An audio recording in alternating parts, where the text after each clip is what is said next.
Welcome to another episode of the AHRC Marathon Training Vlog. MK here, and we made it to Friday. I'm out here on a recovery run, best 1 mile down in 8:59, and guess what? I'm getting my fitness back. It feels so great. So grateful. All right, this morning I had 6 miles with AHRC, and we did a fantastic recovery run. I'm extending this recovery run to this afternoon and doing 4 more miles to get 10 in total. I'm trying to ramp up my mileage so that I can rebuild my base to run a decent effort at the Boston Marathon. I'm not going to be able to PB there. I need a full build. There are only several weeks remaining of training time, and even then I'm still base building right now. So I'm being realistic about it, and I'm not going to let my pride win the day and go to Boston and just soak it up and take it all in. I think I'll be in shape enough to run in around 3 hours and take you guys along with me for the ride.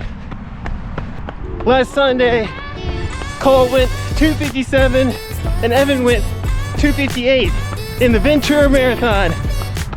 So today we're going to talk about how the first 10 miles went down in the Ventura Marathon for both Cole and Evan, that enabled them to crack 3 hours. All right, let's go.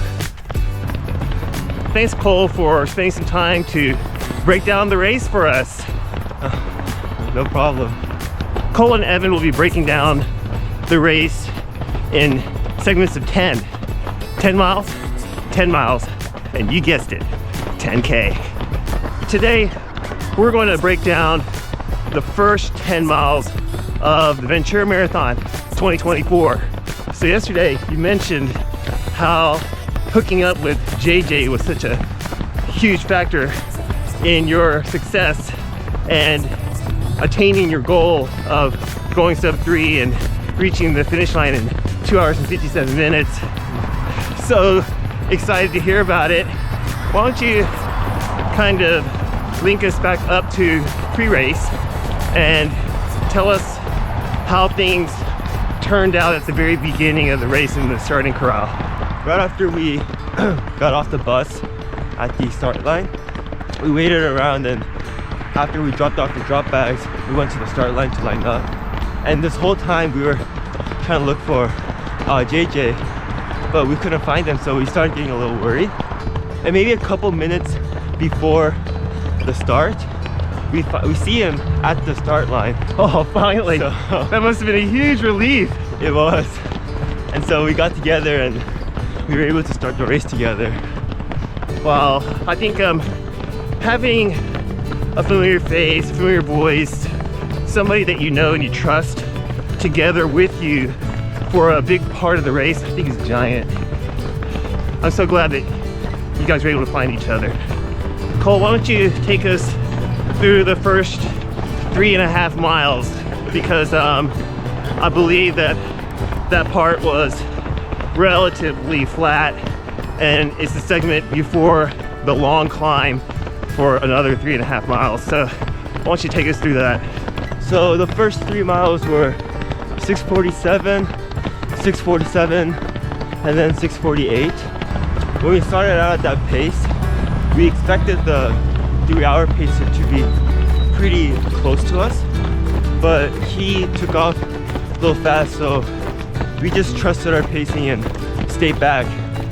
And we were like very comfortable going 6:47s. Nice. Did you and JJ communicate at all about the pacer or sticking with the pace? Did you guys have exchanged any kind of dialogue during that time? This is when me and Evan told JJ about the race plan and how we were gonna pace the marathon. So now the pacer's gone, and it's pretty much just you, JJ, and Evan in a small, tight group for 3.5 miles. Tell us about the next 3.5 miles from 3.5 to 7.5, there's a really, really long gradual increase. Tell us how that went down. So from mile 4 to 7, we did 6:51, 6:52, and then 6:57. We felt a little bit of incline, and so we decided to keep it a little slow and stay around like the mid 650s range. Even during this time, we felt we were pretty comfortable and we weren't breathing very hard. During this time, since it's an incline, were a lot of people slowing down or coming back to you? Yes, there are some people that did slow down, but there are also a handful of people that kind of kept their pace. I think it was like the beginning of the race, so everyone kind of sped up. Was the pacer still out of sight, or did he come back to you? The pacer came back to us at around mile 4, and we passed him.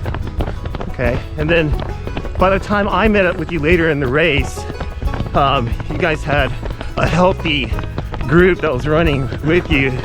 Were you starting to collect some other runners into your pack at this point? Yes, I think it was around mile 7 when we met up with Orion, and more people started to join us from there. Awesome. By the time that I saw you later at mile 13, you guys looked like a force. It was like 2 horses pulling like a wagon of runners behind you. It was amazing to see. You guys looked so comfortable. It was so easy. The pace felt really easy, and we were both talking. Me and JJ were just talking the entire time, and it almost felt a little bit too slow, like we could go faster. But we just trusted the plan and kept it consistent until the last 10K. So what was the pace objective for the first 10 miles, Cole? 6:50. Yeah, it's super important to get a good warm-up in after a pretty lengthy taper, and you get fresh legs again after you've developed all that fitness. It's so easy to burn a match without even knowing it in the first half of the race. Really proud of you for sticking to the race strategy even when other people were leaving you and running faster. And you know, because it's tempting when you feel like you're not putting a lot of effort and you're seeing people go by to kind of go with them, but you didn't. You held fast and true to your race strategy, and I think you were able to reap some rewards and benefit later on in the race. That's awesome, dude. Evan, usually by mile 7 you usually have a little hard time just because, you know, there's almost 20 miles left to go in the race and you're running pretty fast. What was going through your mind at around mile 7? During mile 7, I just thought, now since we've gone up the uphill and we've practiced it so many times, there's no need to panic. It felt way easier than I thought it would be, especially with everybody around me, the vibe, the mood, Cole's coaching, saying good job. It was an amazing experience. I think doing all that threshold work on a hill at the end of long runs was really helpful, huh? Yes, a lot. It made that first half feel so easy. So just a easy pace long run, huh? Yes. Awesome, awesome, awesome. I'm so happy for you, Evan. Thank you. Well, I'm super stoked to find out what happens in the next 10 miles. I think it's going to be fun to hear your stories. Thanks for sharing about the first 10 miles of the 2024 Ventura Marathon, kids.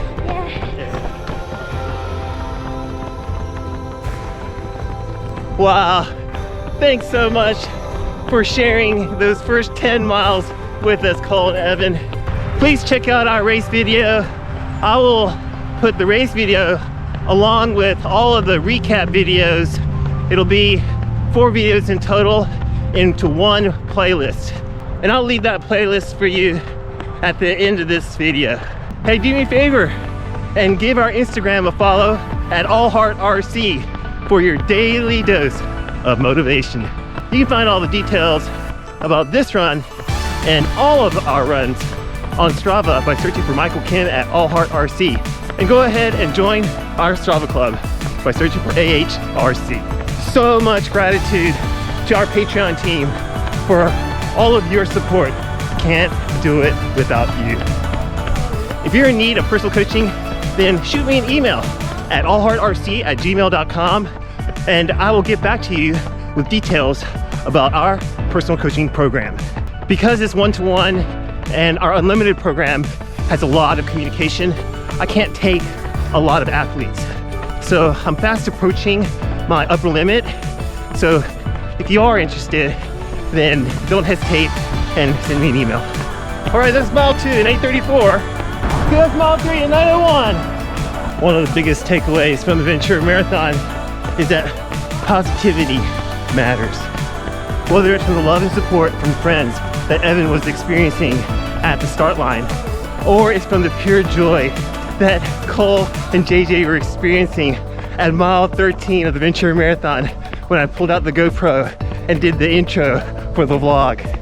I saw so many people busting their humps at mile 20 and still looking over at me with a smile and showing concern for Evan. Thanks, Anita. Not gonna lie, every day's a grind, but I can will myself to be positive and I can improve my run. I can improve my disposition, which will in turn improve my performance, and so can you. I know you can do it. You can do it. You can do it. Thanks for coming with me all the way to the end of this recovery run and spending the time to talk about Cole and Evan's first 10 miles of their sub 3s in Ventura. I'm gonna go home and enjoy the rest of my day. I hope you have a great day and a meaningful run. We'll see you in the next one. All right, bye now.